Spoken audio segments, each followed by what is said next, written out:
exhibition is called Ajayabghar, which has the tagline House of Stories, and it's an exhibition that contains zines, drawings, visual narratives, posters, just basically everything that's visual and in some way conveys any form of story. And this is our professor, Vishwajyoti Ghosh. Hello.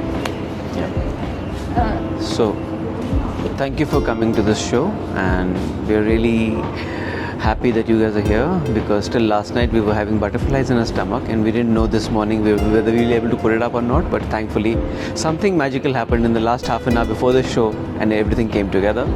So yes, so this is quite magical, and that's something that's actually Ajayabghar means House of Wonders, and it's a wonder that you put it all together.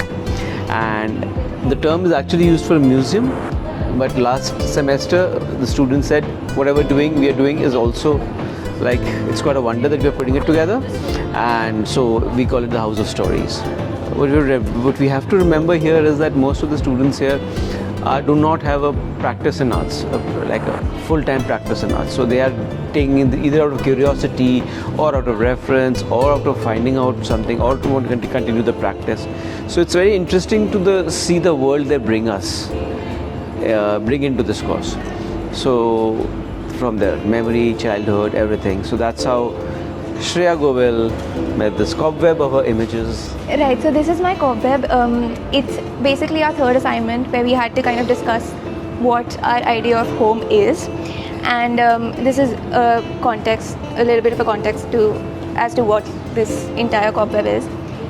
And I've used a cobweb as the idea because cobwebs are usually supposed to be very present in very old, decrepit places, not very useful. Like, you usually take a broom and you try to brush it off. But my idea of a cobweb was the idea of bonds and how they're made with trust, safety, happiness, and what home is. And an interesting fact is that a spider makes around like 100 to 200 cobwebs in its entire life. So the idea behind this was not a physical place as your home, but more of little things that make your home in that sense. And these are all like Polaroids of things that make me feel at home. Most of these aren't places, these are just moments that I kind of associate with the idea of home.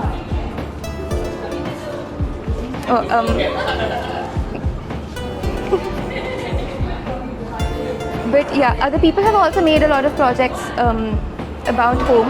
One of them has been made by Anuj, who is currently busy, so he'll be taking that up later. And and since we'll come back to the idea of home, these are the zines made by us. So a zine is basically... these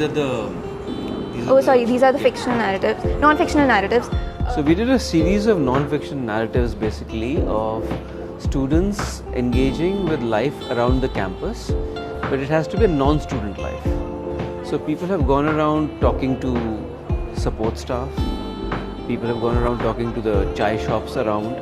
So someone's had like this particular comic is a small little interview with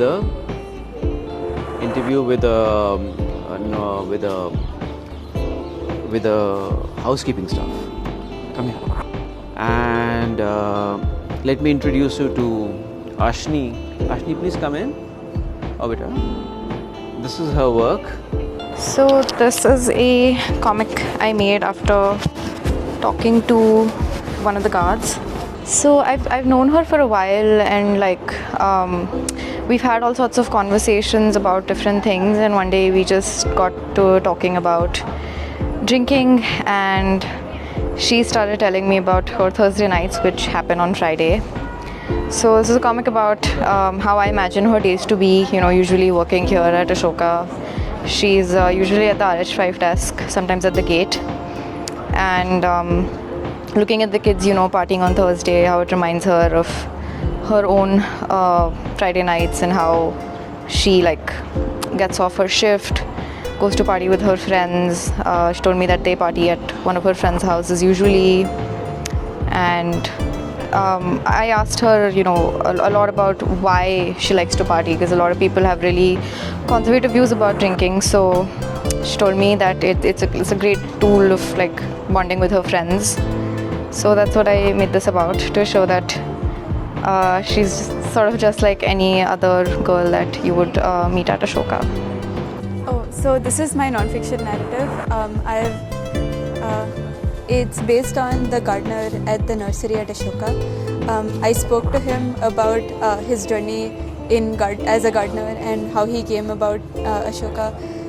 And this is that story, that conversation. He also gave me gardening lessons, so I've tried to intersperse the gardening lessons with his story, and this is that.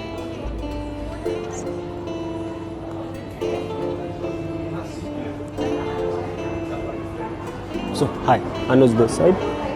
So this is my story, in which I was just narrating like when I was sitting in my balcony, and the view in front of my balcony is a dark and quiet jungle over there, and in that jungle there is a lake over there where a group of herons come and they just enjoy everything over there.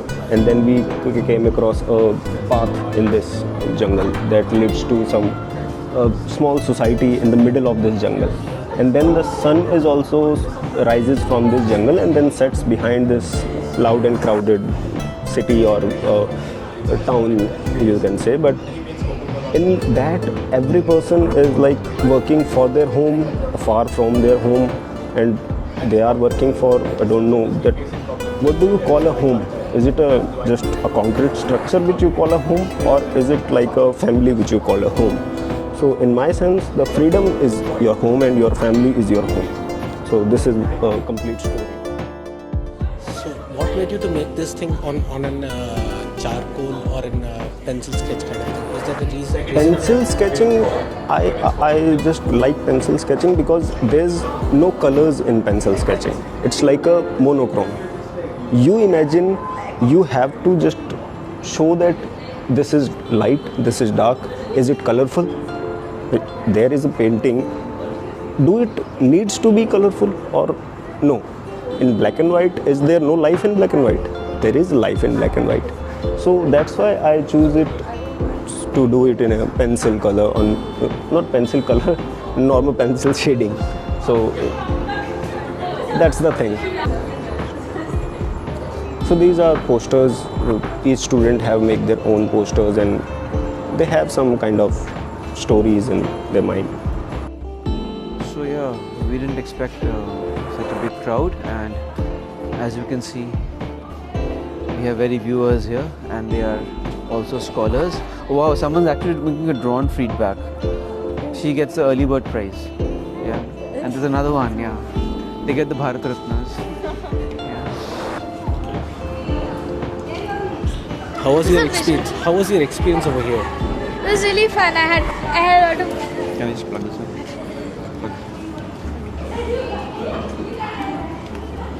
Yeah, go ahead. The pieces were so interesting, and it was a lot of fun just like flipping through them and seeing these little aspects of everyone's lives and how they decide to showcase it and execute it. So close that For just storytelling. Is it like a course or is it like an extra? Like is it a co-curricular? So minor. Okay. So like credits.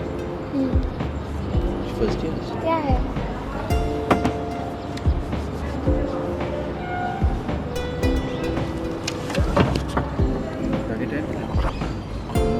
Can I just hold it if that's okay? So this entire exhibition was so beautiful. The art is so unsettling and comforting at the same time. I was reminded of the quote that art is something that's supposed to stir the uncomfortable, stir the comfortable and comfort the stirred. And it was absolutely beautiful and mesmerizing to watch. Thank you. So basically we did 3 projects essentially, and one was working with images. What are the images that stay with you, that have stayed with you for your life? What are the stories behind those images? So they start usually collecting those images and then they start undigging the digging out the stories behind it. Maybe it's a picture in a painting that's been there in the house, and they have just been completely blind to it, and then they realize, oh my God, that's a part of my visual vocabulary. You know, it can be a memory, it can be a object, it can be a rant. So different people have worked it out differently, and so then they make a zine out of it. So these zines are both they're either hand-drawn and collaged like this, you know, which is an expression, or even it's a rant. It's some unsettled score from childhood. So you know, people have worked it out differently. And what's interesting is that everyone figures out a visual language sooner or later as they work, and that is very interesting for me, to see the world they're coming from.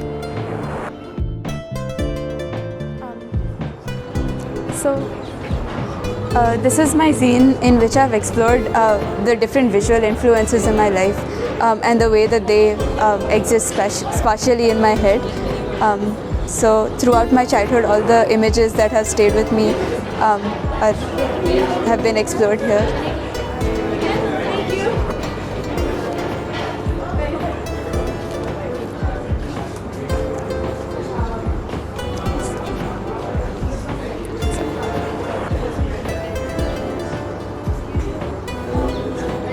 So this is my map of home that I made in class to explore how my memories and people around me create a sense of home. And through that I've come to this work in which I'm exploring conversations, memories, stories, and questions that I have related to my idea of home. Okay, hi, I'm Shreya again, and this is my zine, and it's about, as you can see, growing pains and taking up space, which, as I've described here, so growing up and taking up space are considered to be very physical things, as in like growing physically and physiologically and taking up space. But through my zine, I've tried to tell my version and my perspective of what growing up feels like, and I'll just flip through it and I'll talk a little bit about, I think, briefly about each page, because the way I've written it, it's very, I don't really know how to describe it other than the way I've represented it.